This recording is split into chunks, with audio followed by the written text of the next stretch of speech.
भाई यहाँ विकी कौशल का तौबा तौबा वाला स्टेप बहुत ही ट्रेंडिंग चल रहा था और वहाँ उनकी बैड न्यूज मूवी रिलीज हो चुकी है। हाँ दोस्तों, बैड न्यूज 19 जुलाई को रिलीज हो चुकी है, लेकिन अब इस 2 दिनों में उसने तहलका मचा दिया है। सिर्फ 2 दिनों के अंदर विकी कौशल की इस बैड न्यूज मूवी ने 20 करोड़ का बॉक्स ऑफिस कलेक्शन कर लिया है। भाई अक्षय कुमार तो साइड में जाकर रो रहे होंगे, क्योंकि इससे 1 हफ्ते पहले ही सरफिरा मूवी रिलीज हुई थी और उसने अपने पूरे लाइफ टाइम में 18 करोड़ कमाए हैं। लेकिन कुछ भी बोलो, बैड न्यूज ये पूरी मूवी विकी कौशल की उसी तौबा तौबा वाले स्टेप जैसी बहुत ही खतरनाक है। भाई सबसे ज्यादा शॉकिंग बात पता ही क्या हुई, जब हम लोग देखने गए थे मूवी तो विकी कौशल भी हमें वहाँ मिल गए। भाई सच में बहुत ही ज्यादा अच्छा लग रहा था विकी कौशल को वहाँ पर देखकर। उन्होंने तो तौबा तौबा वाला स्टेप वहीं पर करना स्टार्ट कर दिया। लगता है इतना ज्यादा स्टेप करने के बाद विकी कौशल नॉर्मल चलते भी रहेंगे तो भी वो वाला स्टेप निकल जाता रहेगा। बट विकी कौशल ये सारी चीजें डिजर्व करते हैं। तो ये पूरी कहानी 3 कैरेक्टर्स के ऊपर घूम रही है, सलोनी, अखिल और गुरबीर। ये तीनों अलग अलग फील्ड में काम करते हैं, लेकिन इनकी मुलाकात एक दूसरे से जल्दी हो जाती है। फिर बाद में पता चलता है कि हमारी सलोनी यानी कि तृप्ति प्रेग्नेंट हो चुकी है और उसे ये बात कंफर्म नहीं है कि ये प्रेग्नेंट किसने किया है, अखिल ने या फिर गुरबीर ने। जब ये सारी चीजें मेडिकल लेवल तक पहुंचती हैं, तब डॉक्टर ने तो तुरंत ही कह दिया था कि शायद इसके 2 बाप होंगे, यानी कि ये होने वाला बच्चा अखिल और गुरबीर दोनों का है। आखिर ये कैसे हो सकता है, मुझे तो समझ ही नहीं रहा था। लेकिन फिर बाद में पता चलता है कि इतनी ज्यादा लॉजिक लगाने की जरूरत ही नहीं है, क्योंकि फिर इस मूवी का मजा ही खराब हो जाता। तो मैं चुपचाप बैठकर आगे के सीन्स देखने लगा। भाई 50 मिनट तक विकी कौशल ने जो एक्टिंग की है ना, अकेला इसी बंदे ने पूरा एंटरटेनमेंट का काम संभाला था। भले ही कई सारे जोक्स अप एंड डाउन हो रहे थे, बट उन्होंने एंटरटेनमेंट का वो पूरा सीन एकदम फ्लो में रखा।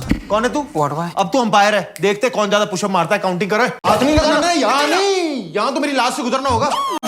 अब यहाँ सलोनी को एंड में जाकर एक को ही चूज करना पड़ेगा, या तो वो अखिल के साथ जाए या फिर गुरबीर के। तब जाकर सलोनी अलग अलग टाइप से उन दोनों का टेस्ट लेने लगती है कि उसके लिए सबसे बेस्ट कौन है। क्लाइमेक्स तक तो विकी कौशल ने बहुत ही अच्छी एक्टिंग की थी, लेकिन क्लाइमेक्स के बाद मुझे फील हुआ कि उनका स्क्रीन टाइम थोड़ा सा कम हो चुका है। उसके आगे की पूरी कहानी सलोनी के आसपास की ही दिखाई जा रही थी। लेकिन कोई नहीं यार, मैं तो ये मूवी सिर्फ और सिर्फ विकी कौशल की वजह से देखने गया था। और तो और इस मूवी के अंदर आपको नेहा धूपिया भी दिखाई देंगी, जिनका कैमियो है इसके अंदर। और नेहा धूपिया को तो सिर्फ और सिर्फ चॉइसेस दिखानी आती हैं जो पूरी तरीके से फेमिनिस्ट हैं। साथ ही साथ आप लोगों को मूवी के अंदर थोड़े और एक्टर्स का कैमियो दिखेगा, जिनका होना या ना होना एकदम से कुछ फर्क ही नहीं पड़ता। बट आप अगर देखोगे तो आपकी हंसी जरूर निकल जाएगी। मेरे हिसाब से आप लोग को ये मूवी जरूर देखनी चाहिए। क्या पता विकी कौशल आपको थिएटर में मिल जाए। मैंने तो ऑटोग्राफ ले लिया और हाथ भी मिला लिया। भाई मेरा तो दिन बन गया था उस दिन। अब बारी है आपकी, क्योंकि मैंने सुना है कि विकी कौशल उसी थिएटर के अंदर पूरी रात गुजारने वाले हैं। तो जल्दी जाओ और जल्द से जल्द वो सारी मूवी देख डालो। साथ ही साथ अगर आपको ये रिव्यू अच्छी लगी हो तो सब्सक्राइब जरूर कर देना डॉक्टर मूवी टेलर के चैनल को। मिलते हैं इसी तरीके की मजेदार और अमेजिंग रिव्यूज में,